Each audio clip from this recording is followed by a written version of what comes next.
And guys finally मेरा पेपरफ्राई से मेरा ऑर्डर आ चुका है, आप देख सकते हो।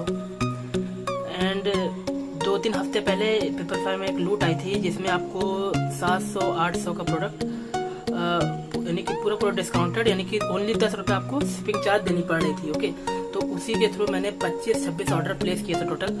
तो उसमें से ये फर्स्ट ऑर्डर मेरे पास आज आया है, क्योंकि लॉकडाउन चल रहा था इसलिए लेट डिलीवरी हुई, कुछ मेरे ऑर्डर कैंसिल भी हो गए। तो गाइस ये मेरे पास ऑर्डर आज आया है, तो इसकी मैं अनबॉक्सिंग करने जा रहा हूँ। तो गाइस अगर आप मेरे चैनल पे नए हो तो मेरे चैनल को सब्सक्राइब कर देना, बेल आइकन को प्रेस कर देना ताकि नेक्स्ट वीडियो आपको मिलती रहे। ऑफर मेरे चैनल पे आते रहेंगे। और गाइस कुछ ऐसे ऑफर होते हैं जो शॉर्ट टर्म होते हैं, यानी कि कुछ सेकंडों के, कुछ मिनटों के होते हैं। तो वो ऑफर मैं अपने टेलीग्राम चैनल पे डाला करता हूँ। तो आप प्लीज़ टेलीग्राम मेरा चैनल ज्वाइन कर लीजिए। ज्वाइन करने के लिए आपको सिंपली टेलीग्राम में सर्च करना है टेक इन हिंदी, बस गाइज उसमें आप ज्वाइन हो जाएगा। ओके गाइज, उसमें आपको शॉर्ट टर्म ऑफर मिलेंगे जिनको आप आसानी से ग्रैब कर सकते हो। इसी तरह के लूट ऑफर उसमें भी आपको मिलेंगे। इस प्रोडक्ट की हम अनबॉक्सिंग करते हैं।